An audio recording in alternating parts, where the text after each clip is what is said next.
Bilisan mo, malapit ninyo tayong maabutan. Pagod na ako. Nanghihina na ang tuhod ko. Konting tiis na lang. Kailangan nating makalayo rito.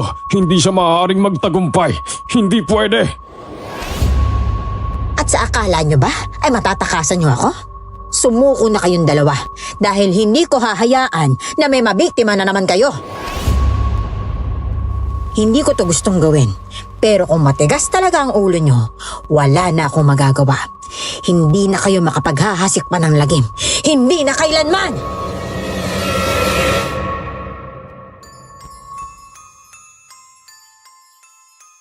Isang mapagpalang araw sa inyo mga kaaswang diaries.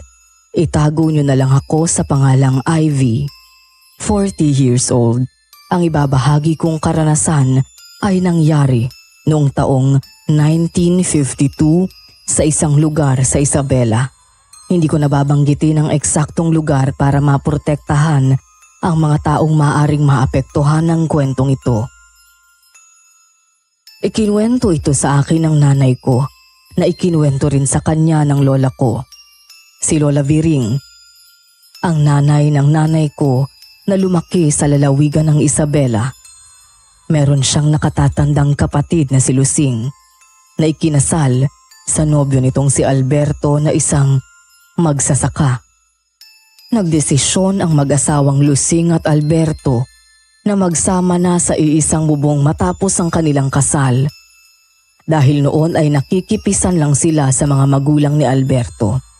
Gamit ang kanilang naipon, nagpatayo sila ng maliit na kubo sa lupang nabili nila.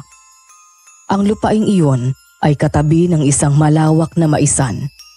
Ngunit hindi nila alam na ang pagtira nila roon ay magpaparana sa kanila ng hindi malilimutang hilakbot. Isang karanasang mag-iiwan ng bakas ng takot sa kanilang buhay at muntik ng sumira sa kanilang relasyon bilang mag-asawa. Hindi ba't napakaswerte natin, mahal ko? Sa wakas, may sarili na tayong bahay. Hindi ko maipaliwanag ang nararamdaman ko. Hindi na natin kailangan makipagsiksikan sa bahay ng mga magulang mo. Oo nga, mahal. Sa murang halaga, nakuha natin itong lupa. Napakaganda pa ng lokasyon malapit sa maisan at sasakahan. Hindi na ako mahihirapan maglakad papunta sa trabaho ko. Sinabi mo pa. At ang ganda ng paligid, no? Napakatahimik. Ang hangin, sariwa. Parang perpekto na ang lahat para sa atin dito, mahal. Alam mo, mahal, pinapangako ko sa iyo. Gagawin ko ang lahat para mas maging maganda pa ang buhay natin. Ang lugar na ito ang magiging simula ng ating pangarap. Mahal, hindi naman ako naghahangad ng marangyang buhay. Ang importante sa akin, magkasama tayo sa hirap at ginhawa. At syempre, may sarili na tayong bahay. Alberto, mahal, naramdaman mo ba yun? Parang kakaibang ihip ng hangin na yun, no? Para akong kinilabutan. Oo, nararamdaman ko rin pero wala namang kakaiba. Ang lamig nga eh. Ay, nako mahal. Baka nasanay ka lang siguro sa masikip na bahay namin. Kasi doon sa sobrang liit parang hindi na nakakapasok ang hangin. Samantalang dito malawak ang kubo natin. May 2 pintana, isa sa sala at isa sa kwarto. Kaya malayang nakakapasok ang hangin at presko ang paligid. Siguro nga. Pero bakit parang may kakaibang pakiramdam ako? Parang may mga mata na nagmamasid sa atin mula sa maisan. Ano? Sino naman ang magmamasid sa atin wala naman tao dun sa maisan. Mahal, baka pagod ka lang kaya kung ano-anong nararamdaman mo. Kanina pa tayo nag-aayos dito sa bahay. Huwag ka mag-alala, magtiwala ka lang, magiging masaya at tahimik ang buhay natin dito. Mabuti pa magpahinga ka na muna sa kwarto, ako na ang bahalang magluluto ng hapunan natin. Mabuti pa nga siguro, mahal. Sige. Sa unang linggo ng pagtira nila sa bahay ay naging maayos naman ang lahat. Maagang umaalis si Alberto, naglalakad lang papunta sa sakahan na pinagtatrabahuhan niya. Samantala si Lusing naman ay naiwan para gumawa ng mga gawaing bahay. Lusing? Lusing? Ikaw na ba yan? Julia? Kamusta ka na? Ang tagal mong nawala ah. Kakauwi ko lang dito nung nakaraang linggo. Ang balita ko, may asawa ka na. At ang maswerteng lalaki ay si Alberto. Totoo ba? Oo, kami nga ni Alberto ang nagkatuluyan. Hindi ko rin inaasahan na magiging kami. Pero heto, mag-asawa na kami. Mahirap pa rin ang buhay kahit may asawa na. Pero masaya kami. Ikaw, bakit ngayon ka lang nagpakita? Sayang, hindi ka nakapunta sa kasal namin. Ay naku pasensya ka na Lusing ha. Hindi ako nakadalo sa kasal nyo. Lumuwas kasi ako ng Maynila. Dinalaw ko yung tatay ko ron. Malubahan na kasi yung sakit niya sa bato Kaya naman natagalan ako makabalik dito sa atin. Dahil inasikaso ko pa yung libing niya. Pumanaw na rin kasi siya dahil sa komplikasyon. Naku Julia, kinalulungkot ko ang nangyari kay Mang Fidel. Huwag kang mag-alala. Naintindihan ko kung bakit hindi ka nakadalo sa kasal. Walang problema yun sa amin ni Alberto. Salamat Lusing ha. Pero kung mamarapatin mo, gusto ko sanang madalaw kayo ni Alberto. Saan ba kayo nakatira ngayon? Nakabili kami ng lupa sa tabi ng Maisan. Nagpatayo kami ng kubo ron. Ha? Sa tabi ng Maisan? Saang Maisan yun Lusing? Doon sa malawak na Maisan sa malapit sa sakahan. Kung saan nagtatrabaho si Alberto. Alam mo yun, di ba? Kasi doon din nagtatrabaho ang tatay mo. Bakit? May problema ba? Nanlaki ang mga mata ni Julia sa narinig. Bigla siyang namutla at parang nakakita ng multo. Bakit naman doon kayo nagpatayo ng bahay, Lusing? Iniiwasan ng mga tao rito yung Maisang yun. Lalo na ng mga magsasaka. Bakit, Julia? Anong meron doon sa Maisan? Doon kasi matatagpuan ng isinumpang balon. Sinumpang balon? Ano yun? Ay hindi mo pala alam yung kwentong yun. Doon daw kasi nakakulong yung kambal na aswang na naghasik ng lagim noon sa Maisang yun. Aswang? Kambal na aswang? Oo, kambal na aswang. Doon daw nakatira sa Maisang yun ang isang magaling na albularya na ang pangalan ay Aling Belia. Meron siyang kambal na anak Isang lalaki at isang babae na 25 anyos pa lang noon. Hindi ko na matandaan kung ano yung pangalan ng kambal Pero hindi sila normal na tao, Lusing. Dahil ang kambal ay may lahing aswang. Nanindig ang balahibo ni Lusing. Hindi niya maunawaan ang bawat salita ng kaibigan. Tila isang bangungot yun na unti-unting nagiging totoo. Pero, paano nangyari yun? Bakit sila naging ganun? Nabuntis daw noon si Aling Belia ng isang aswang. Kaya ang inulwal niyang mga sanggol ay may lahing aswang din. Pero pinalaki nga mga ito na parang normal na mga bata. Mahal na mahal niya yung kambal Kahit na alam niyang kakaiba ang mga to, ginawa niya pa rin ang lahat para maitago ang pagiging aswang ng mga anak niya. Pero habang lumalaki yung kambal, hindi na niya nakontrol yung mga to hanggang sa natutong manakit na ng tao at hindi yun napigilan ni Aling Belia. Kasi tuwing gabi, naghahasik ng lagim ang kambal. Nambibiktima sila ng mga tao, lalo na ng mga magsasaka trabahador sa Maisan noon. Diyos ko, nambibiktima sila? Pumapatay? Oo, Lusing, pumapatay. Yung babaeng aswang, mga lalaking magsasakang madalas na binibiktima. Samantalang ang kakambal niyang lalaki, mga babae naman ang pinupunteriya. Dahil dun, hindi na nakayanan ni Aling Belia ang mga ginagawa ng mga anak niya. Kaya kahit masakit sa kanya, ginamit niya na yung kanyang lihim na kapangyarihan bilang albularya para ikulong yung mga anak niya sa balon na nasa labas ng bahay nila. Sinumpa niya yung balon para siguraduhin hindi makalalabas doon yung mga anak niyang aswang. Napapansin ko yun, Julia. Bihira ako makakita ng mga dumadaan malapit sa Maisan. Saka walang ibang bahay na nakatayo malapit doon. Kubo nga lang yata namin ang nandun Dahil nga natatakot ang mga tao na lumapit sa Maisan. Dahil nandun nga yung balon. Wala daw kasi noon, wala na talagang nagtangkang lumapit sa balon dahil sa takot na baka wala yung kambal na aswang na nakakulong doon. Kaya kung ako sa'yo, Lusing, naku, kausapin mo yang si Alberto. Benta niyo na yung lupa at magpatayo na lang kayo ng bahay sa ibang lugar. Wag lang doon sa tabi ng maisan. Dahil sa mga nalaman ni Lusing mula kay Julia, hindi na siya mapakali. Bigla siyang nakaramdam ng bigat sa kanyang dibdib. Sa halip na magtuloy sa pamamalengke, pinilit niyang umuwi. May mga gulay naman silang naipon, kaya yun na lang ang iluluto niya sa araw na yun. Pagdating sa bahay, mabilis niyang sinara ang mga pinto at bintana. Nanlalamig ang kanyang mga kamay habang patuloy na umiikot sa kanyang isipan ang mga sinabi ng kaibigan tungkol sa isinumpang balon sa maisan. Kaya pala parang may kakaibang pakiramdam sa hangin at parang may mga mata na nakatingin sa amin. May dapat pala akong ikabahala. May mga aswang palang nakatago sa lugar na to. Diyos ko, ano ba tong napasukan namin ni Alberto? Nagkulong siya sa kanilang bahay ng buong araw. Hindi niya maialis sa isip ang tanong kung nasaan kayang bahagi ng maisan naroon ang isinumpang balon. Napahawak siya sa dibdib at ikinakalma ang sarili.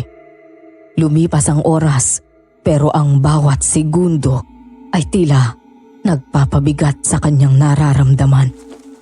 Hanggang sa wakas, narinig niya ang boses ni Alberto sa labas ng bahay. Lusing, nandyan ka ba? Teka, bakit sarado ang bahay?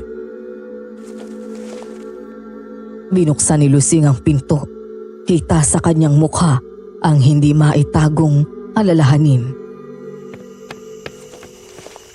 Oh, bakit ganyan ang itsura mo? Parang takot na takot ka. May nangyari ba? Alberto, kailangan nating mag-usap. May nalaman ako tungkol sa lugar na to.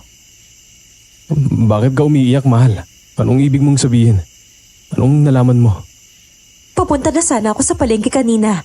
Tapos nakasalubong ko si Julia, yung dati kong kaklase at kaibigan na hindi nakadalo sa kasal natin. Oo, kilala ko si Julia. Matagal ko na siyang hindi nakikita. At hindi nga siya nakapunta sa kasal natin kasi wala siya rito sa Isabela nun. Di ba nasa Maynila daw siya dahil may sakit ang tatay niya kaya kinuha siya ng kuya niya para doon daw siya tumira at mag-alaga. Tsaka nalaman ko yun dahil kay Ate Liza kasi kaibigan niya yung kuya ni Julia na si Waldo. Tinanong niya kasi ako kung saan tayo nakatira. Nang sinabi ko na dito tayo nagpatayo ng bahay sa nabili nating lupa malapit sa Maisan, sinabi niya sa akin na bakit daw dito tayo tumira. Ah? Bakit? Ano raw problema kung dito tayo tumira? Sabi ni Julia, ang Maisan na nasa tabi natin, may sinusumpang balon daw yon. Sa balon daw nakakulong ang kambal na aswang na nambibiktima noon sa mga tao rito. Ano? Anong kalokohan yan, Lusing? Hindi to kalokohan, Alberto. Naalala ko na kinuwento rin yun sa akin ng aking lolo nung nabubuhay pa siya. May magkapatid daw na aswang na pumapatay noon at kumakain ng laman loob ng tao.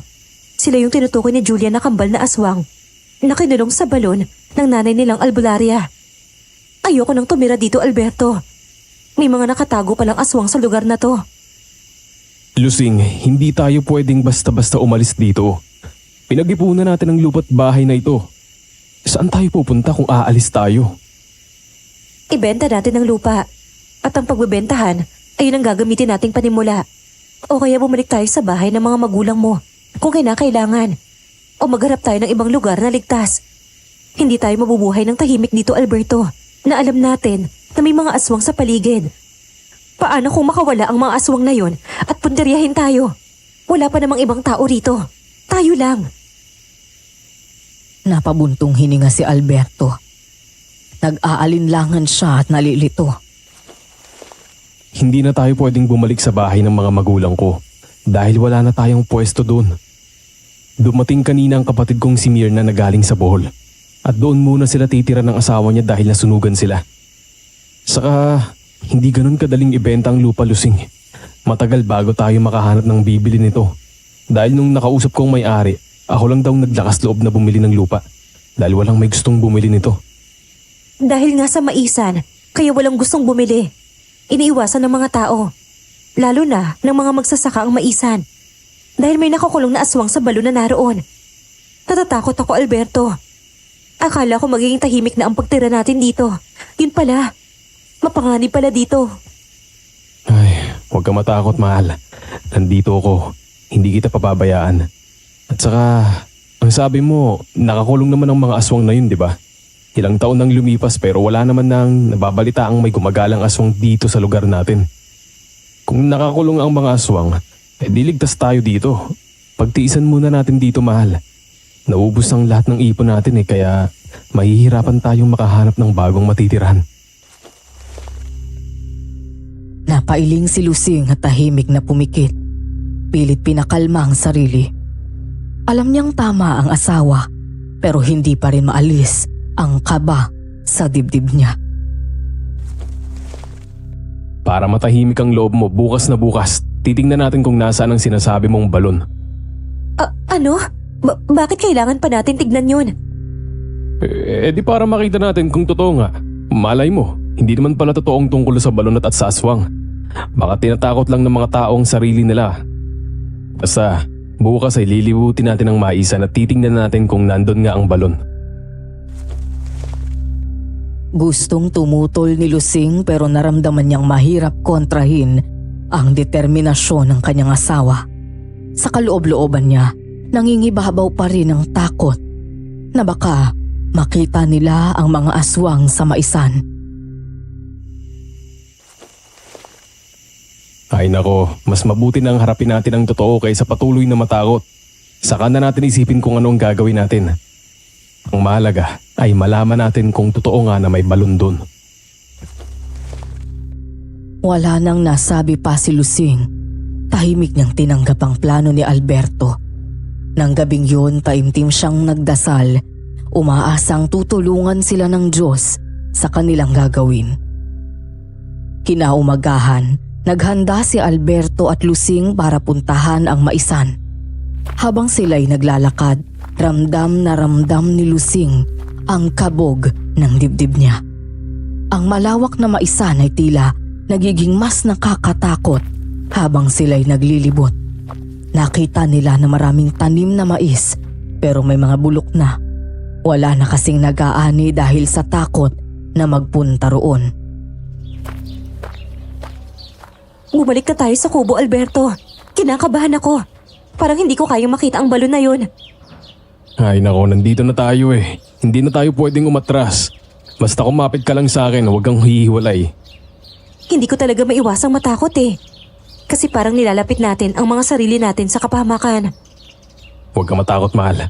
Walang mangyayari sa atin, magtiwala ka lang. Habang naglalakad sila sa maisan, mas lalo pang bumigat ang pakiramdam ni Lusing. At napansin niyang tila may kakaibang katahimikan sa paligid. Alberto, parang may mali talaga rito. Bakit ganito katahimik? Iba talaga ang pakiramdam ko sa maisa na to. Masyado ka lang kasing nag-iisip ng kung ano-ano. Itutok mo ang sarili mo sa paglalakad natin.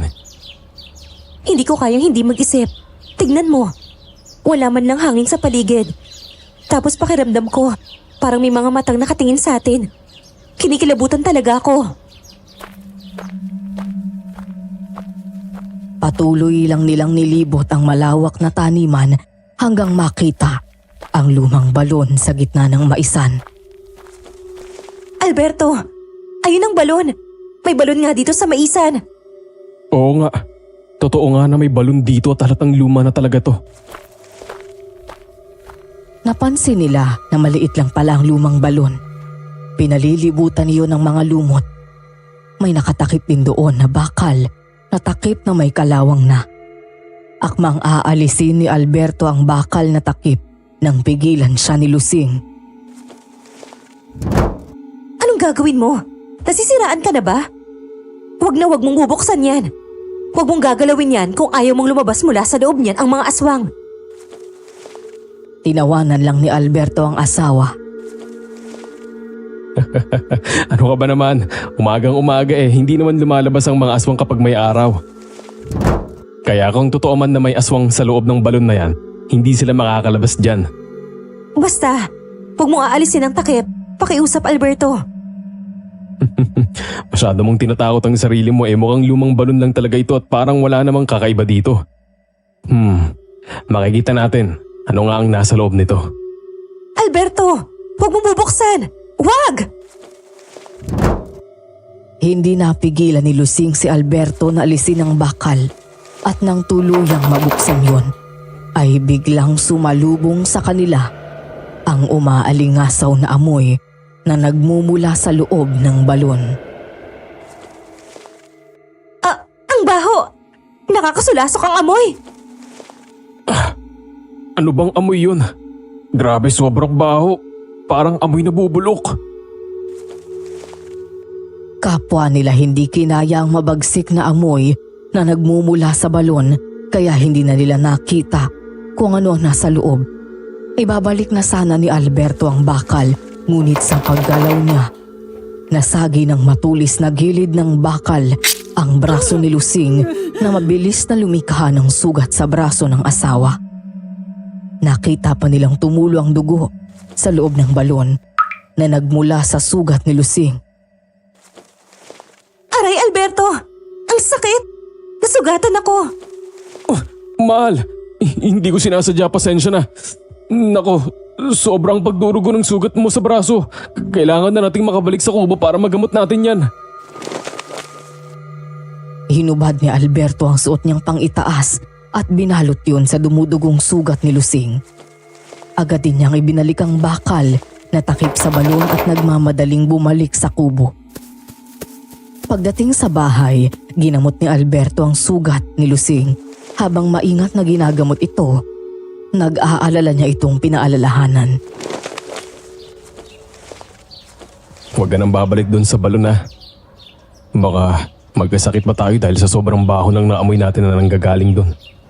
Alam mo, tama ka eh. Dapat talaga hindi na natin pinuntahan yan. Patay na balon lang yun na may lamang nabubulok na kung ano. Siguro hindi na natin kailangang alamin pa kung ano ang naroroon. Oo, Alberto. Hindi na talaga ako babalik doon. Wala na akong balak na pumunta pa ron. Ikaw rin, mangako ka na hindi ka na babalik doon sa balon. Tumango naman si Alberto at nangako na hindi na muling babalikan ang lumang balon sa maisan. Kinagabihan habang nakahiga sila sa kama, hinaplos ni Alberto ang braso ni Lusing na may benda. Ano, masakit pa ba ang sugat mo, mahal? Kumikirot pa ba? Medyo masakit pa, mahal. Pero naigagalaw ko na naman itong braso ko. Alam ko naman na tuluyan ng gagaling to. Kasi ang gumamot ay ang pinakamamahal kong asawa. Salamat, mahal. Sa mga sandaling iyon, nagtama ang kanilang mga mata. Nagyakap silang mag-asawa, naglambingan at pinagsaluhan nila ang tamis ng pag-ibig. Paulit-ulit nila yung ginawa hanggang sa kapwa sila nakatulog sa pagod at ligaya. Ngunit hating gabi, nagising si Alberto na parang naalinsanganan. Bakit ganito ang nararamdaman ko? Parang sobrang init yata. Init na init ang pakiramdam niya, kaya't nagpa siya siyang lumabas ng kubo para magpahangin. Ngunit paglabas niya, bumungad ang isang napakagandang babae na nakatayo sa harap ng kubo. Nakasuot ito ng puting kamison na hapit sa magandang hubog ng katawan nito. Teka, sino kayang babaeng to? Anong ginagawa niya rito sa 10 oras ng gabi? Kinusot-kusot pa ni Alberto ang mga mata niya. Nagbabaka sakaling nananaginip siya. Ngunit nang kurutin ang sarili na pagtanto niyang totoo ang nakikita niya. Hindi niya maintindihan pero bigla siyang natuwa habang pinagmamasda ng babae. Ngunit ang presensya nito ay nagbigay ng kakaibang pakiramdam hanggang sa hindi niya namalayan na napako na ang mga mata sa katakam-takam na alindog ng napakagandang babae sa harap niya na nakabilad sa liwanag ng buwan. Sa mga oras na yun sa isip ni Alberto, ang babaeng yun na ang pinakamagandang babaeng nakita niya sa buong buhay niya. Napakaganda niya. At kahit halos magdamag na siyang nakipagniig sa asawa niyang si Lusing, nakadama pa rin siya ng makamundong pagnanasa para sa babaeng iyon. Nang malaya na lang ni Alberto na nakalapit na siya sa kinatatayuan ng babae, nagulat siya sa sinabi nito. Halika, yakapin mo ko. Yakapin mo ko. Napalunok ng laway si Alberto. Mas lalong nag-init ang pakiramdam niya. Lalo nang tumingin yun sa kanya at malambing na nagsalitang muli. Halika na. Yakapin mo na ako. Hindi napigilan ni Alberto ang sarili na sundin ang sinasabi ng babae. Nilapitan niya ito at masuyong niyakap. Naging sunod-sunuran siya sa babae na mistula, siyang naging alipin nito. Napakabango ng babae at napakalambot ng katawan. Nangungusap din ang mga mapupungay nitong mga mata. Nang mapatingin si Alberto sa mga labi, ay tumulo ang laway niya nang makita ang mga labi nito na mamula-mula. Halikan mo ko. Sige na. Halikan mo ko. At pinagbigyan nga ni Alberto ang babae. Hinalikan niya ito sa labi. Humigpit din ang pagkakayakap niya dahil napakatamis ng labi ng babae. Hindi nagtagal ay naging mas marahas ang mga halik nila sa isa't isa hanggang namalaya na lang nila na dinala na siya ng babae sa may maisan at doon nangyari sa kanila ang hindi na dapat mangyari. Hindi nakatanggi si Alberto dahil napaka-eksperto sa pagpapaligaya ng babae. Noon lang nakadama ng ganong katinding sensasyon si Alberto. Pakiramdam niya ay pumapaimbulog siya sa kawalan. Nang matapos ang kanilang mainit na pag-iisang katawan. Teka, sino ka? Anong pangalan mo? Perlinda. Perlinda ang pangalan ko. Ikaw, ano ang pangalan mo? Perlinda? Kay gandang pangalan. Ako naman si Alberto. Saan ka nakatira? Anong ginagawa mo rito? Diyan lang ako nakatira sa tabi-tabi. Nainitan kasi ako eh. Kaya lumabas ako at nagpahangin. Tapos nakita kita. Walang kakurap-kurap na tinitigan ni Alberto ang mukha ng babae at muling hinalikan. Masuyo niya rin itong niyakap. Pakiramdam niya ay nababaliw na siya sa babaeng iyon. Hindi ko maintindihan pero kailangan kita, Perlinda. Kailangan kita. Umaasa ako na hindi ito ang una't huling pagkikita natin. Maaasahan ko ba, Perlinda? Huwag kang mag-alala. Darating ako kung kailangan mo ako, Alberto. At muli na naman nilang pinagsaluhan ang lamig ng gabi. Ngunit ang hindi alam ni Alberto, sa kubo ay biglang nagising si Lusing. Nalimpungatan ang asawa niya nang hindi siya nito nakapa sa higaan.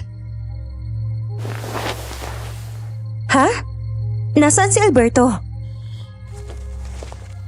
Bumangon si Lusing sa higaan at hinanap si Alberto. Nang hindi niya ito mahanap sa loob ng bahay, napilitan siyang lumabas. Alberto! Alberto! Nang marinig ni Alberto ang boses ni Lusing, agad itong umalis sa ibabaw ni Perlinda at natatarantang nagbihis. Si Lusing! Nagising si Lusing! Sino si Lusing? Asawa mo? Oo, aalis na ako at babalik na ako sa bahay namin. Hinahanap na ako ng asawa ko. Natawa si Perlinda na tumayo na rin at nagbihis. May asawa ka na pala. Kaya pala magaling ka. Kailangan na akong bumalik doon. Kapag nakita tayo ng mga asawa ko na magkasama tayo rito, siguradong malaking gulo. Naiintindihan ko. Magkikita pa rin naman tayo. Darating ako kapag kinakailangan mo ulit ako. Nagmamadaling naglakad si Alberto pabalik sa kubo. Nang lingunin niya si Perlinda, sa maisan ay bigla itong nawala. Ang bilis naman niyang nakalis. Siguring malapit lang talaga rito ang bahay niya. Pagbalik ni Alberto sa bahay, sinalubong siya ng nag-aalalang si Lusing. Sus Mariosep naman, saan ka ba galing? Kanina pa ako nag-aalalang naghahanap sa'yo, mahal. Ay, nagpahangin lang ako sa tabi-tabi, mahal. Nagising kasi ako kanina at nag-aalinsangan ako.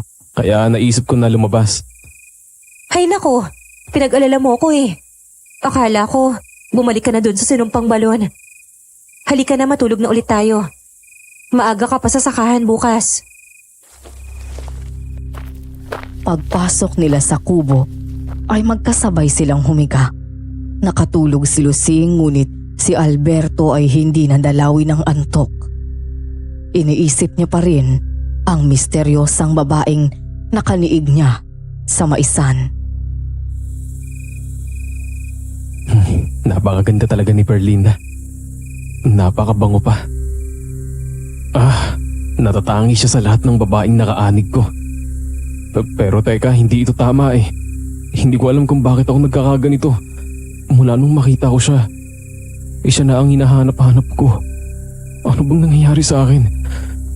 Bakit ko nagawang pagtaksilan ng asawa ko? Nalilito at nakukonsensya si Alberto.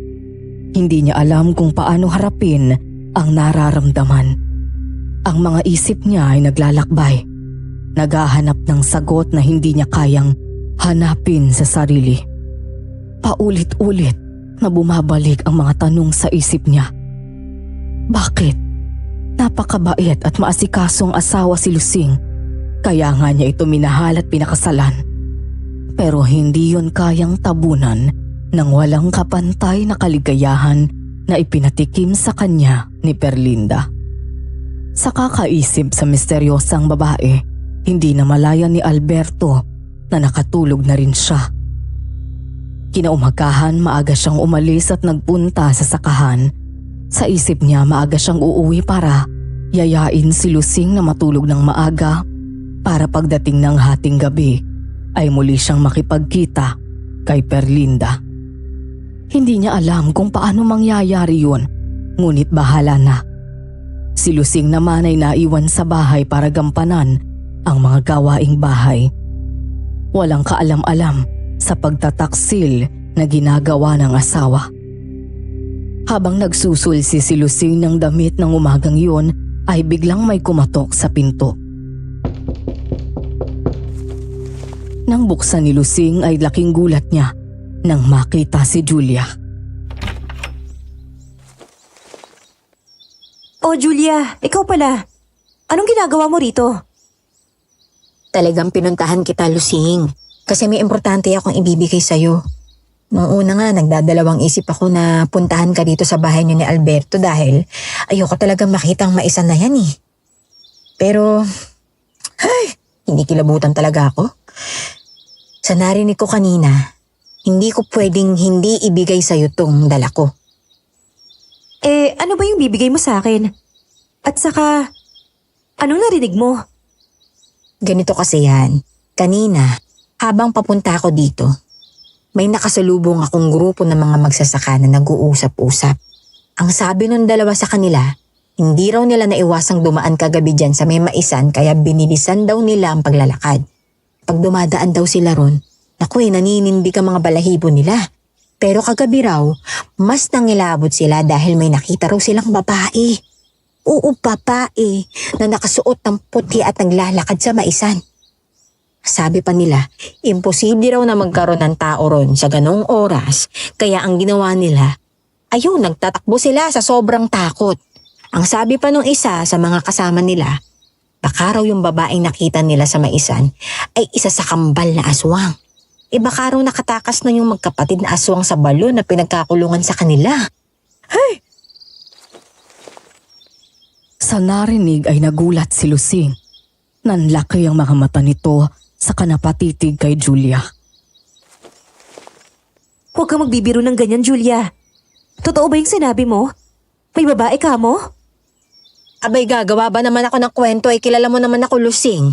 Hindi ako mahilig gumawa ng chismis, ano? Yung totoo lang ang sinasabi ko. Dinig na dinig ko sila kanina. May babae raw na gumagala sa Maisan kagabi. Ay naku, malapit pa naman tong kubo nyo sa Maisan. Diyos ko, Julia. Mas lalo naman ako natakot sa sinabi mo. Lalo pat nakita na namin ni Alberto ang sinumpang balon. Ano? Nakita nyo na yung balon? Paano? Kinuwento ko kasi sa kanyang sinabi mo tungkol sa balon. Sinabihan ko siya na ibenta na lang tong lupa o lumipat na lang kami ng ibang lugar. Pero ayaw niya. Hindi raw ganun kadali ibenta tong lupa. Saka pinilit niya akong hanapin yung balon. Kung totoo nga. Pero alam mo, totoo nga yung may balon sa Maisan. Maliit lang yun. At halatang luma na talaga. Binuksan nga ni Alberto yung bakal na takip ng balon eh. Pagbukas niya, nakaamoy kami ng nakakasulasok na amoy. Sobrang baho sa loob ng balon. Kaya binalik niya ulit yung bakal na takip. Kaso, nasugatan ako sa braso ng matulis na bahagi ng takip. Kaya heto may benda pa ang braso ko. Diyos ko, bakit nyo naman binuksan yung balon? Baka dahil sa ginawa nyo nakalabas na yung magkapatid na aswang na nandun. Kaya hindi imposible na yung nakita ng mga magsasakang babaeng nakaputi ay isa nga sa kambal ni Aling Bella na albularya. Ay. Pero Julia, binalik naman ni Alberto yung takip sa balon. Naging maingat siya sa paglalagay noon. Oo nga, binalik nyo nga yung takip sa balon pero kahit na, nagalaw nyo pa rin yung takip. Madali na para sa mga aswang ang makalabas doon.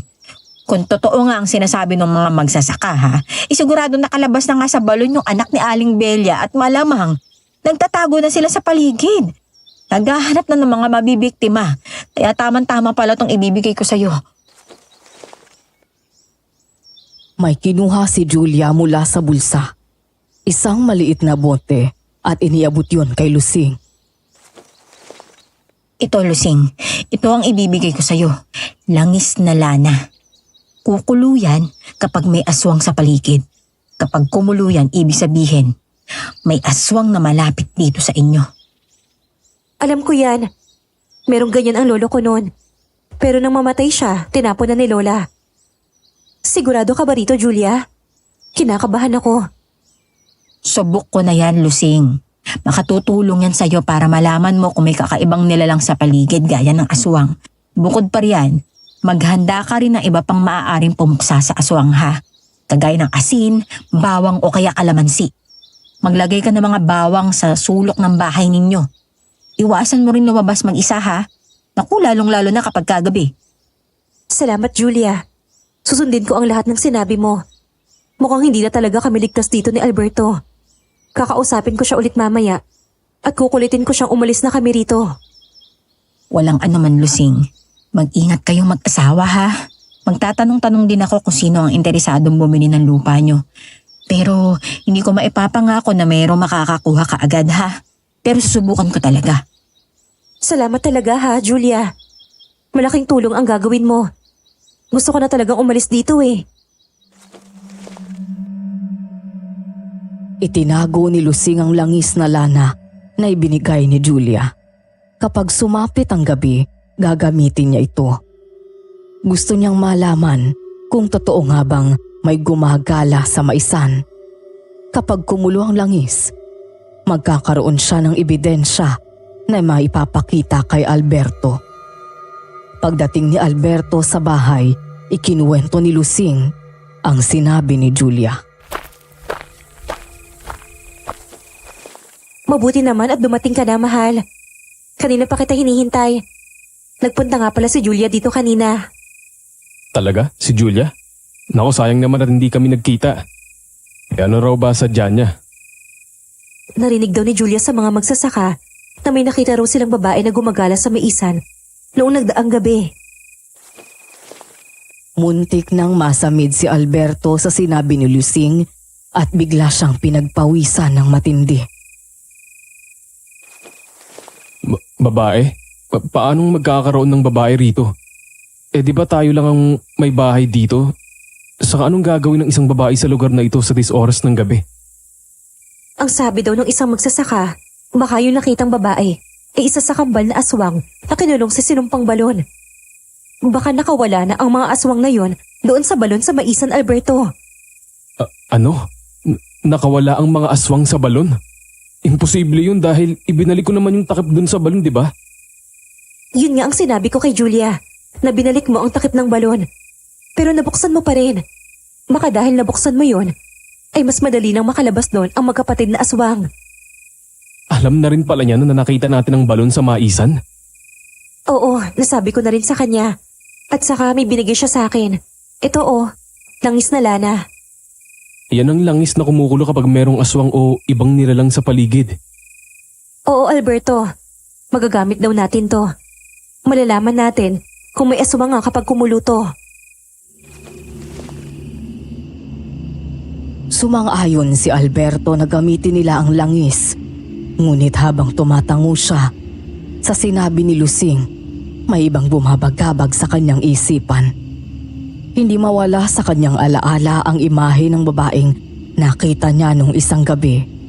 Si Perlinda, ang misteryosang babae na biglang sumulpot sa labas ng bahay nila. Hindi maipaliwanag ni Alberto ang kakaibang hatak ng babae sa kanya. Ang mapupungay nitong mga mata, ang lambing ng boses na parang musika sa kanyang pandinig, at ang amoy nitong tila halimuyak ng bulaklak na bagong pitas. Lahat ng yun ay parang kumapit sa kanyang pagkatao. Ang bawat detalye ng gabing yun ay malinaw sa kanyang isipan, parang isang panaginip na ayaw na niyang magising. Sa halip na mag-alala tulad ng nararapat, nakaramdam si Alberto ng matinding pagnanasa. Ano bang mayroon sa babaeng yun? Bakit tila wala siyang lakas? Nalabanan ang damdaming bumabalot sa kanya. Sa isip niya naglalaro ang ideya na muling makita si Perlinda. Mahawakan ang mga kamay nito at marinig ang mga bulong nito na tila may dalang pangako ng kakaibang ligaya. Pero may isang bahagi ng kanyang isipan na nagtatanong, ito ba ay totoo o baka naman may kung anong kakaibang kapangyarihan ng babae? Hindi niya mapigilang isipin na baka ginayuma siya nito. Ngunit kahit alam niyang mali ang mga naiisip niya, tila wala siyang kontrol sa sarili. Habang nakatingin sa asawang si Lusing, pakiramdam niya nagtataksil siya. Hindi sa gawa kundi sa isip at damdamin. Sa mga sandaling yon, ramdam ni Alberto ang bigat ng kanyang konsensya. Alam niyang dapat siyang maging matatag para sa kanyang asawa, lalo pat may banta ng panganib sa kanilang paligid. Ngunit sa kabila nun, ang imahe ni Perlinda pa rin ang nananatiling malinaw sa isipan niya. Parang apoy na unti-unting tumutupok sa kanyang katinuan. Nang gabing yun, maaga niyang niyaya si Lusing na matulog. Kailangan niyang muling makita si Perlinda at maranasan ang kakaibang init na dulot ng babae. Habang nakahiga kasama ang asawa, ay pinipigilan niya ang sarili, ngunit tuluyang nilamon ng kanyang pagnanasa ang anumang natitirang konsensya niya. Mabilis namang nakatulog si Lusing. Dala marahil ng pagod at alalahanin sa kanilang kalagayan. Lihim na napangiti si Alberto. Maingat siyang bumangon mula sa kanilang higaan. Siniguradong hindi magigising ang asawa. Tahimik na binuksan ang pinto. Pinipilit na hindi ito lumikha ng kahit anong ingay. Paglabas niya, nagulat siya sa tanawing bumungad sa kanya. Naroon si Perlinda, nakatayo sa harap ng kubo nila. Ang buwan ay nagbibigay liwanag sa kabuuan ng babae na tila mas lalong nagpapatingkad sa kagandahan nito. Tumagos ang malamig na hangin ng gabi sa katawan ni Alberto, ngunit hindi yun sapat para pigilan Ang pag-init ng kanyang katawan sa bawat hakbang ng babae papalapit sa kanya. Nanlaki ang mga mata ni Alberto nang tuluyang makalapit si Perlinda. Sa kanyang paningin hindi talaga maitatanggi ang kakaibang kagandahan nito. Kagandahang nakabibighani na parang nilikha para hulihin ang puso't kaluluwa ng sinumang lalaki. Ang balat ng babae ay napakakinis at maputi at ang mga mata nito ay nagtatawag ng aakit sa isang paraiso na hindi kayang tanggihan. Alberto, alam kong hinihintay mo na ako. At narito na ako. Tulad ng pangako ko. Sa una ay hindi makapagsalita si Alberto. Para siyang nabatubalani sa presensya ni Perlinda. Ang mundo niya ay tila umiikot lamang sa babae. Sa mga sandaling iyon hindi niya inisip si Lusing. Si Perlinda lang ang mahalaga sa kanya. Oh, Perlinda, bumalik ka. Oo, Alberto. Nagbalik ako. Dahil alam kong kailangan mo ko ngayong gabi. Hindi ko rin alam. Hindi ko maintindihan ang sarili ko kapag nakikita kita. Para ba akong nawawala sa sarili? Nakakabaliw ang kagandahan mo, Perlinda. Talaga ba? Nagagandahan ka sa akin? Sobra, Perlinda. Hindi ko alam kung paano mo nagagawa pero para akong perpektong nilalang. Parang ikaw ang sagot sa lahat ng hinahanap ko. Natutuwa ako sa mga papuri mo, Alberto. At dahil dyan, may gantimpala akong nakalaan para sa'yo. Lumapit si Perlinda kay Alberto. Mahigpit siyang niyakap at mapusok na hinalikan. Hindi nagpaawat si Alberto. Buong alab na gumanti siya ng halik. Tila ba nawawala na ang lahat ng kontrol sa sarili. Sa bawat segundo lalo siyang nahuhulog sa misteryosang alindog ni Perlinda. Pagkalipas ng ilang sandali, bumitaw si Perlinda. Hinawakan niya ang braso ni Alberto at malambing ngunit mapanuksong sinabi. Halika, Alberto. May mas maganda pang lugar para sa atin ngayong gabi. Hinila niya si Alberto patungo sa maisan. Sa ilalim ng malamlam na liwanag ng buwan, itinuloy nila ang kanilang nag-aapoy na pagnanasa. Sa gitna ng maisan, nangyari ang matindi nilang pagsasanib ng katawan. Walang pakialam sa mundo. Tila sila'y nasa ibang dimensyon. Matapos ang ilang sandali, parehong naupo sina Alberto at Perlinda. Hiningal ngunit tila kontento. Sa gitna ng katahimikan, yumakap si Alberto kay Perlinda. Alberto, ang mahalaga ay naririto ako tuwing kailangan mo ko. Ibinibigay ko sa iyo ang kaligayahang hindi mo mararanasan kahit saan pa. Tama ka, Perlinda.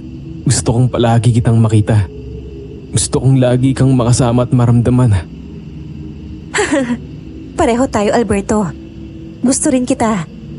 Kaya't hindi ako magsasawang dumating para sa iyo upang paligayahin ka. Sa narinig ay lalong nahumaling si Alberto. Muling dinakma nito ang mukha ni Perlinda. Hinalikan niya ito ng buong kasabikan at tinukso upang muling makaniig. Sa ikalawang pagkakataon nagpaubaya si Perlinda. Tila ba nagbibigay ng lahat ng sarili kay Alberto. Samantala, sa kubo nagising si Lusing at napansin na wala ang kanyang asawa sa tabi niya. Tumayo siya mula sa higaan. Ngunit bago lumabas ng kwarto, napansin niya ang langis na lana sa ibabaw ng tokador. Tumigil si Lusing at natigilan. Ang langis ay kumukulo. Isang malinaw na palatandaan na may kakaibang nilalang sa paligid. Sa mga sandaling yon nagsimulang bumilis ang tibok ng kanyang puso. Hindi niya maiwasang mangamba. Diyos ko, kumukulo ang langis. May aswang sa paligid. Hindi na nagdalawang isip si Lusing. Agad niyang hinanap si Alberto sa buong bahay. Ngunit hindi niya ito nakita. Lalo siyang nataranta at napaisip kung nasaan ang asawa. Hindi siya pwedeng tumungangalak. Nagmamadali siyang lumabas ng kubo para hanapin si Alberto habang hawak pa rin ng bote na may lamang langis na lana. Naglagay rin siya ng asin sa bulsa kung sakaling makaharap niya ang aswang. Kailangan kong makita si Alberto. Nanganganib kami sa aswang. Nilakasan ni Lusing ang loob at kahit nag-aalala, nagpatuloy siya patungo sa maisan. Umaasang makikita roon si Alberto. Habang naglalakad, pabilis ng pabilis ang kabog ng dibdib niya. Bawat hakbang ay puno ng takot, ngunit kailangan niyang hanapin ang asawa. Habang naglalakad ay may narinig siya ng mga ungol na nagmumula sa tagong parte ng maisan. Sino yun? Kahit kinakabahan ay ipinagpatuloy ni Lusing ang paglalakad patungo sa pinagmumulan ng mga ungol. Habang lumilinaw na ang mga boses ay nakilala niya ang isa sa mga yon. Si Alberto yun ah! Hindi ako pwedeng magkamali. Boses niya yun. Dinig na dinig ni Lusing ang boses ng asawa, puno ng pagnanasa at naisip niyang hindi yun karaniwang ungol. Nang makarating siya sa isang liblib na parte ng maisan, nakita niya ang isang eksena na hindi niya inaasahan. Ang kanyang asawang si Alberto ay nakikipag-isang katawan kay Perlinda, ang misteryosang babae na nagbigay ng kakaibang sigla sa kanyang asawa. Ang mga ungol at tunog ng kaligayahan ng dalawa ay humalo sa hangin. Nakakabaliw ka, Berlinda. Sige pa, Alberto. Tila gumuho ang mundo ni Lusing sa mga sandaling yun. Hindi siya makapaniwala sa kanyang nakita. Ang asawa na minahal, inalagaan at pinagkatiwalaan niya. Ang lalaking pinaniniwalaan niyang tapat sa kanya ay kasalukuyang nakikipag-isang katawan sa ibang babae. Alberto! Ano to? Gulat na tumigil si Alberto sa ginagawa niya nang makita si Lusing. Lusing!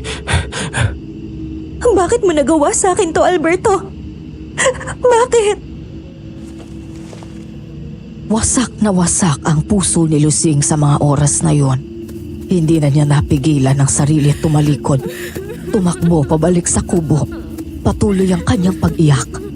Hindi kayang itago ang sakit at pagkabigo. Si Alberto naman ay sakalang nahimasmasan nang makita niyang umiiyak at tumatakbong palayo ang asawa. Teka sandali, Lusing. Magpapaliwanag ako. Nagmamadali siyang tumayo at nagbihis. Pabayaan mo na lang siya, Alberto. Nandito naman ako, di ba? Hindi. Pagkakamali ang nangyaring ito sa atin, Perlinda. Mahal ko ang asawa ko.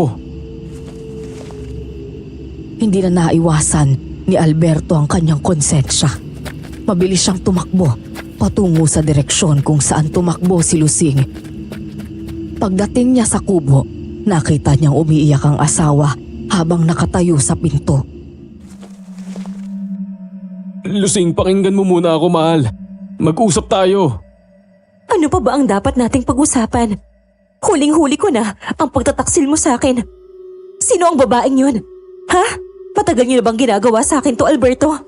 Matagal mo na ba akong niloloko? Lusing! Lusing, maniniwala ka ba sa akin kung sasabihin ko sa'yo na hindi ko alam ang nangyayari? Bigla na lang siyang nagpakita sa akin tapos hindi ko na alam kung bakit ako nahumaling sa kanya. Pero ikaw pa rin ang mahal ko, Lusing. Ikaw lang. Sa palagay mo maniniwala ako sa'yo? Paano ako maniniwala sa'yo? Ang tanging alam ko lang ay ang sakit na nararamdaman ko ngayon. Lahat ng pagmamahal ko sa'yo, lahat ng tiwala ko, parang nawala lang sa isang iglap.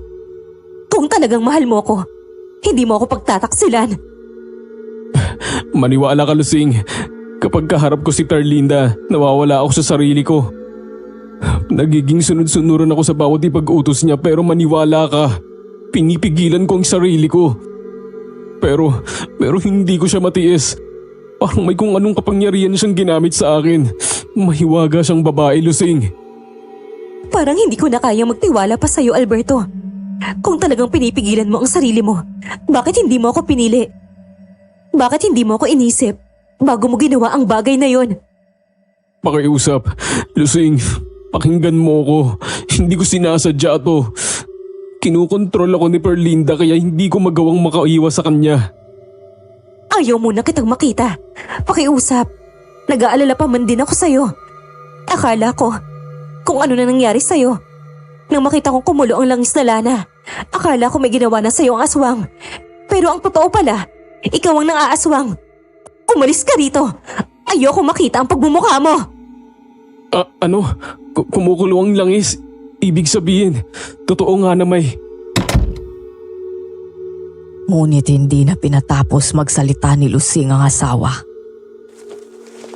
Umalis ka na. Pakiusap. Hanggat napipigilan ko pa ang sarili ko.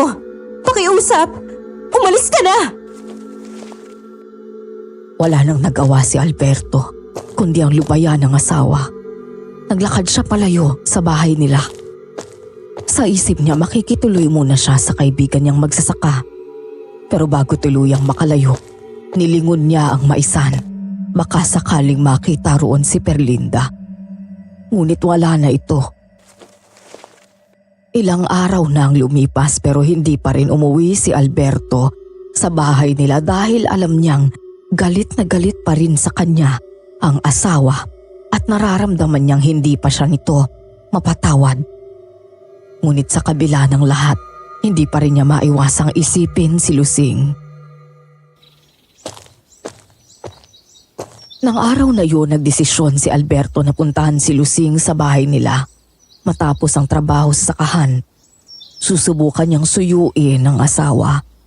Alam niyang hindi magiging madali, ngunit kailangang ayusin niya ang lahat. Kahit na ang puso niya ay puno ng takot at pangamba na muli siyang ipagtabuyan ni Lusing. Pagsapit ng gabi, nagmamadali si Alberto pauwi sa bahay. Pilit niyang binibilisan ang bawat hakbang. Bit-bit ang pag-asang maayos pa ang kanilang relasyon, ngunit sa gitna ng katahimikan, biglang may tumawag sa pangalan niya. Alberto! Alberto! Napahinto si Alberto at agad na nilingon ang boses na tumawag sa kanya. Isang iglap lang nakilala niya kung sino yun. Julia? Oo, ako nga to, Alberto. Sabi ko na nga ba ikaw yan eh. Hindi ka pa rin nagbabago ang gwapo mo pa rin. Kaya pala madali mo napaibig ang kaibigan ko si Lusing. Hindi ka pa rin talaga nagbabago, Julia. Palabiro ka pa rin. Ano, kamusta ka na? Pumunta ka raw sa bahay nung nakarang araw. Oo, dumalaw ako kahit natatakot ako sa katabi niyong maisan. Kasi nandun yung isinumpang balon. Pero kailangan kong dalhin kay Lusing yung langis na lana para malaman niyo na may aswang na gumagala-gala sa malapit sa inyo. Nasabi niya na ba sa'yo na may babaeng gumagala sa maisan? Malakas ang kutob ko na isa yun sa kambal na aswang na nakawala mula sa balon. Nasabi nga ni Lusing. Teka, naalala ko rin na sinabi niya na kumukulo ang langis na lana. Kumulo? Ay, ibig sabihin, may aswang nga sa paligid niyo. Naku, mukhang totoo nga na nakawala yung magkapatid na aswang mula dun sa balon na. Pero huwag ka mag-alala, Alberto. Alam ko na kung paano mapupusa ang mga aswang. Halika na sa bahay ninyo. Sabihin natin kay Lusing kung ano ang dapat niyong gawin. May problema kasi kami ni Lusing. Nag-aalala ako na baka pagbalik ko sa bahay namin, hindi pa rin niya ako gustong makita. Ha? Bakit naman? Ano bang nangyari, Alberto? Samantala, sa mga oras na yon nasa labas ng kubo si Lusing. Nakaupo siya sa isang kahoy na upuan. malungkot at patuloy na umiiyak. Bakit ganon? Lahat naman ng kabutihan ay ginawa ko na sa'yo. Pero bakit nagawa mo pa rin akong pagtaksilan? Nang may mag-abot sa kanya ng panyo. Alberto, di ba sabi ko sa'yo ayoko muna kitang makita? Bakit ang kulit mo? Nang lingunin niyang nag-abot, ay bigla siyang natigilan nang makita kung sino ang nag-alok ng panyo. Isa yung napakagwapong lalaki na nakatayo sa harapan niya. Wala itong kapantay sa kakisigan. Matangos ang ilong, malalim ang mga mata, at tila ba may tinatagong lungkot sa likod ng mga ngiti nito. Ang presensya nito ay tila nagpabili sa tibok ng puso niya. At hindi niya naiwasang mapako ang tingin sa lalaki. Pasensya ka na, mukhang naistorbo kita. Pero hindi ko kasi kayang baliwalain ang kalungkutan sa iyong mga mata. Mukhang kakailanganin mo ako. Hindi nakapagsalita si Lusing. Tila napako ang paningin niya sa sobrang kagwapuhan at kakisigan ng lalaki. Bumaka sa mga mata niya ang labis na paghanga. Ako si Percival at narito ako upang magsilbing gamot sa sugat na lubhang nagpapahirap sa iyong kalooban. Binibini. Masuyong pinahira ng luha ni Percival si Lusing. Pagagalingin ko ang sugatan mong puso. Hayaan mo akong paligayahin ka. Pagkatapos ay tinitigan ni Percival si Lusing. Titig na tumatagos hanggang sa kaluluwa ng babae. Hindi ko alam kung ano ang pinagdadaanan mo, pero nararamdaman kong mabigat ang dala mo. Kung may magagawa akong paraan para gumana yan, sabihin mo lang. Nag-init ang pisngi ni Lusing sa sinabi ni Percival. Hindi niya maintindihan kung bakit sa unang pagkakataon ay parang nakahanap siya ng lakas sa presensya ng isang estranghero. Naging mabilis ang mga pangyayari. Biglang hinalikan ni Percival sa mga labi si Lusing. Hindi makatanggi si Lusing nang dumampi ang malambot na mga labi ng lalaki sa kanya. Pakiramdam niya ay nilukuban siya ng kung anong kapangyarihan ng lalaki kaya gumanti siya ng halik. Waring uhaw na uhaw siya sa mga labi ni Percival. Hindi na malaya ni Lusing na karga-karga na siya ni Percival. Hindi ito ang tamang lugar para sa ating dalawa. Saan mo ako dadalhin? Basta magtiwala ka lang sa akin. Dinala siya ni Percival sa maisan sa lugar kung saan naroon ang lumang balon. Madilim ang gabi at tanging ang liwanag ng buwan ang nagsisilbing gabay sa paligid. Parang wala sa sarili si Lusing. Nararamdaman niyang nakalutang siya habang karga-karga ni Percival. Tahimik ang paligid, tanging tunog ng mga kuliglig ang maririnig. Lusing, handa ka na ba sa gagawin natin? Tanging tangulang ang isinagot ni Lusing sa tanong na yun ni Percival. Maya-maya dahan-dahang ibinaba ni Percival si Lusing. Sa tabi ng balon, hinubad ni Percival ang suot na damit at ang mga matay, puno ng pagnanasa habang titig na titig kay Lusing. Kailangan mo ako, Lusing. Kaya ito na. Magiging maligaya ka ngayong gabi. Nakapatong na si Percival kay Lusing nang biglang dumating sina Alberto at Julia. Ang nakakabinging katahimikan ng gabi ay naputol sa galit ni Alberto. Lubayan mo ang asawa ko! Hindi ko hayaan ang masama mong balak sa kanya! Nagulat si Percival. Agad siyang tumayo mula sa pagkakapatong kay Lusing at hinarap si Alberto. Galit na galit ang lalaki. Pakialamero! Hindi mo kilala kung sino ang binabangga mo! Kilala kita! Kilala ko kayo! Anong ibig mong sabihin kilala mo na kami? Oo, kilala kita at ang kakambal mo. Kaya Perlinda, lumabas ka na! Bistado ko na kayong magkapatid! Biglang nagbago ang ihip ng hangin. Sumabay yun sa nakakakilabot na tensyon sa paligid. Isang malalim na tunog ang narinig nila mula sa balon at sa isang iglap, lumabas mula roon si Perlinda. Ang itsura ng babae ay kakaiba. May mga balahibo sa katawan. Ang mga mata nito ay nanlilisik at ang ngiti nito ay may kasamang panganib na lihim na itinatago. Kamusta, Alberto? Hindi ko akalain na mabubuking mo kami. Ginagamit mo lang ako, Perlinda. Alam ko na ang binabalak niyong magkapatid at hindi kayo magtatagumpay. Sa gitna ng tensyon ay nagising si Lusing. Anong nangyayari? Teka, bakit ako nandito? Alberto? Julia? Sino ang lalaking to?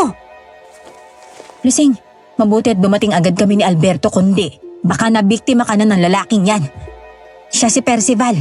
Isa yan sa kambal na aswang na nakakulong sa isinumpang balon. Ano? Muntik na ako maging biktima ng aswang na yan? Oo, at hindi lang ikaw. Pati si Alberto ay muntik nang mabiktima ng kapatid ni Percival na si Perlinda. Mabuti na lang at nahuli mo agad ang pag-iisang katawan nila. Kung hindi, baka nabiktima na yang asawa mo. Nanlaki ang mga mata ni Lusing sa natuklasan. Napapailing na lang siya sa mga nangyari. Pero, bakit nakawala ang kambal na aswang mula sa balon? Hindi ba kinulong na sila roon ni Aling Belia? May bagong impormasyon akong nalaman, Lusing. Nakausap ko si Father Roman, ang dating kura paroko ng simbahan natin. Humingi ako ng tulong sa kanya kung paano mapupuksa ang kambal na aswang kapag nakalabas na sila sa balon. Ang sabi niya, nakausap daw niya noon si Aling Belia, yung albularya, bago ito pumanaw. Kaya pala niya kinulong ang mga anak niya sa balon dahil hindi niya maatim na kumukuha ng kaluluwa ang mga anak niya mula sa mga biktima nila para ibigay sa dyablo. Ginamit niya lahat ng kanyang kapangyarihan bilang albularya upang maikulong ang kambal sa balon at isinumpa niya na yung balon na hindi makalalabas sa mga anak niya doon kailanman. Kasama rin sa sumpa ang pagtigil ng edad ng kambal. Kaya kung titingnan niyo sila, ay hindi sila tumanda. Diyos ko, kumukuha sila ng kaluluwa? Oo, Lusing. Nakipagkasundo ang kambal sa dyablo upang maging normal na tao sila at mawala ang kanilang pagkaaswang. Ang kapalit ng kanilang kasunduan ay pagkuha ng kaluluwa mula sa kanilang mga biktima at ialay nila dun sa dyablo. Eh hindi mo pa sinasagot ang tanong ko. Bakit nga sila nakawala sa balon? Nakawala sila dahil sa dugo mo, Lusing.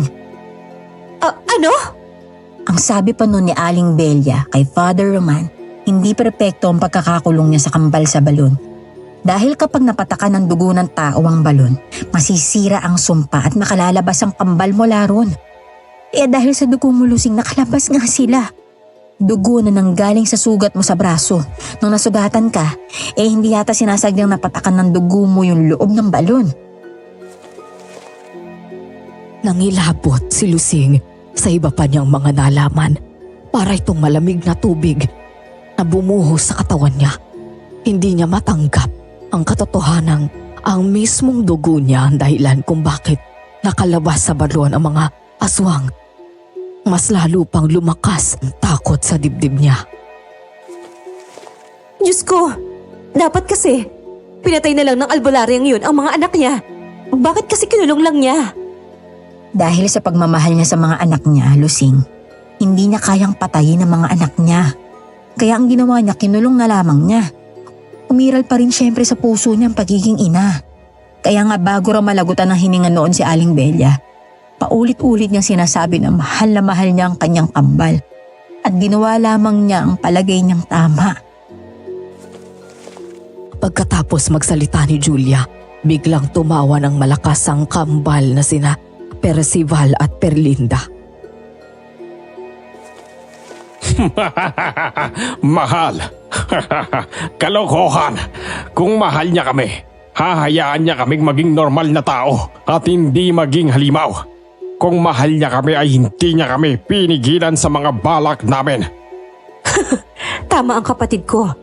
Kung mahal kami ng aming ina, hindi niya kami hinayaan na makulong ng ilang taon sa mabaho at madilim na balon na yan. Hindi niya kami mahal. Sinungaling siya. Pero pwede pa rin matupad ang hiling namin sa Diablo. 2 kaluluwa na lang ang kailangan namin at ganap na kaming magiging normal. Sayang, malapit ko nang mapaibig si Alberto. Konti na lang, pero bisit ka, Lusing. Mas pinili kanyang sundan, kaya naudlot ang pagpatay at pagkain ko sa kanya. Mapaibig? Ibig sabihin? Tama ang iniisip mo, Alberto. Ginamitan lang kita ng kapangyarihan ko para mahumaling ka sa akin at mapaibig kita. Kailangan ay mapaibig namin ang mga biktima namin bago namin kainin. Pagkatapos ay saka namin kukunin ang kaluluwa nila at iaalay namin sa Diablo. 2 na lang ang kailangan naming kaluluwa at kailangang mag-asawa sana ang huling mga buhay na magiging susi sa katuparan ng hiling namin na maging normal na tao. Pero nasira yun dahil alam nyo na ang lihim namin. Kaya kung hindi namin kayo mapapakinabangan, ay gagawin na lang namin kayong pantawid gutom. Lalo pa, matagal kaming hindi nakakain sa pagkakakulong namin sa balon. Naikuyom ni Alberto ang mga palad sa sobrang galit sa kambal na aswang. Pinaglaruan lang sila ng mga ito. Hindi ko hahayaan na magpatuloy pa ang kasamaan nyo. Wala na talaga kayong mapapala sa amin dahil tatapusin ko na kayo. Muling tumawa ng malakas ang kambal na aswang. Tila walang pakialam sa banta ni Alberto. Hindi mo kami kayang tapusin, Alberto. Bago pa mangyari yun, kami muna ang tatapos sa buhay mo! Nagbago ng anyo si Percival. Nagsimulang tumubo ang mga balahibo sa katawan niya. Ang mga mata niya'y nanlilisik at lumabas sa mga pangil sa bibig niya. Oras na, Alberto. Ilabas mo na! Agad na inilabas ni Alberto mula sa likuran ang pilak na punyal. Nang makita ng kambal yun, napaatras sila. Nangilid ang mga mata sa matinding galit. Buong tapang na sinugod ni Alberto si Percival at inundayan ito ng saksak. Ngunit mabilis na nakaiwas ang lalaking aswang. Ang galit sa mata ni Percival ay mas lalong tumindi. At sa isang mabilis na galaw, hinawakan nito ang braso ni Alberto. At kinagat yun, kaya nabitawan ni Alberto ang hawak na punyal.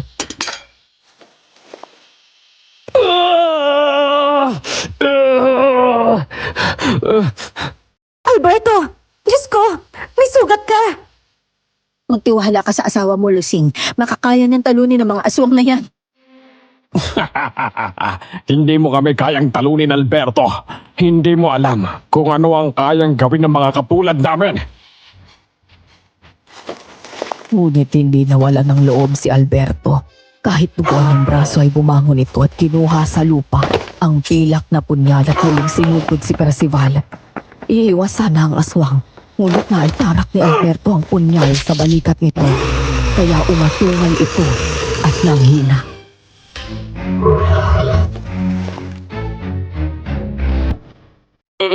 Hindi ka na makakaligtas pa. Aswang ka. Agad itinarak ni Alberto ang pilak na punyal sa dibdib ni Percival na nagpatumba sa aswang. Hindi nagtagal, nagdilim ang mga mata nito at bago pa makapagsalita, binawian na ito ng buhay. Sinulyapan ni Alberto si Perlinda at makahulog ang hinitian. Isa na lang, Perlinda. Tapusin na natin to. Nang makita ang nangyari kay Percival, umatungal sa galit si Perlinda. Hayop ka! Pagbabayaran mo ang pagpatay mo sa kapatid ko! Mabilis na inatake ni Perlinda si Alberto.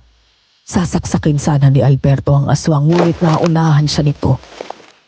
Agad siyang kinagat ni Perlinda sa balikat, dahilan para muling mabitawan ni Alberto ang punyal at sulugsog siya sa lupa.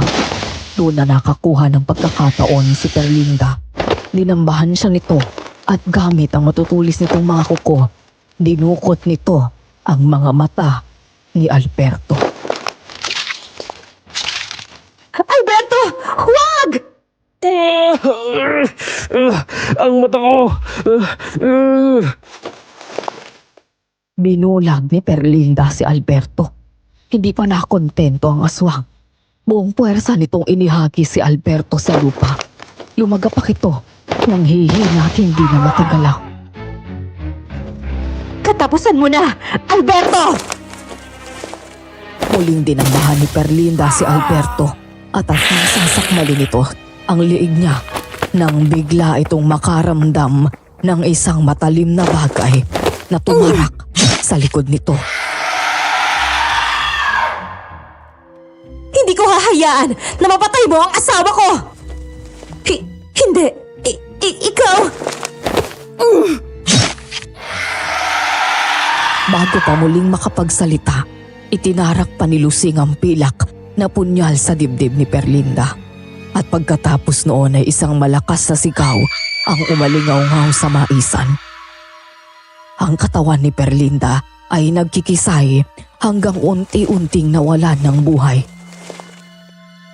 Tapos na ang kasamaan niyo. Nilapitan ni Lusing ang nanghihinang si Alberto na inaalalayan ni Julia. Alberto, lumaban ka. Huwag mo akong iiwan. Mahal na mahal kita. Patawarin mo ako, mahal ko. Ang lahat ng nangyari hindi ko ginusto. Ginamit at pinaglaruan lang ako ni Perlinda. Ikaw, muntik ka na nang mabiktima ni Percival. Hindi ko mapapatawar ang sarili ko kapag may nangyari sa'yo. Pero binulag ka niya. Hindi ka na makakakita. Paningin ko lang ang nawala, mahal. Pero hindi kailanman mawawala ang pagmamahal ko sa'yo. Hindi ko na kailangan ng mga mata para makita kung gaano kita kamahal. Ikaw ang aking lakas. Ikaw ang dahilan kung bakit patuloy akong lalaban at mabubuhay. Tulad ng sinabi ko sa'yo, ikaw lang. Ang mga salitang yun ni Alberto ay nagbigay ng liwanag kay Lusing sa kabila ng madilim nilang sitwasyon sa mga sandaling yun. Nakita ni Lusing ang tapang at pag-ibig na nagmumula sa kanyang asawa. At sa kabila ng lahat ng pagsubok, nahanap pa rin nila ang lakas para magpatuloy. Tama si Alberto, Lusing. Ang mahalaga ay tunay ang pagmamahal niyo sa isa't isa. Dahil yun ang magiging sandatan niyo upang patuloy na lumaban sa buhay. Mabuti na lamang at nakita ko tong si Alberto at nasabi ko sa kanya na ang pilak na punya lang maaaring tumapo sa buhay ng mga aswang. Pasalamat din tayo kay Father Roman, ha? Dahil siya ang nagsabi sa akin na yun ang bagay na makatutulong sa atin. Nalaman ko rin na nagkaroon kayo ng problemang mag-asawa. Sinabi rin sa akin ni Alberto kaya naisipan ko kaagad na baka may kinalaman sa pag-aaway ninyo yung mga aswang na yun. Hindi nga ako nagkamali. Tama si Alberto. Ginamit at pinaglaruan lang nila kayong dalawa. Pinasalamatan ng mag-asawa si Julia sa lahat ng naitulong nito.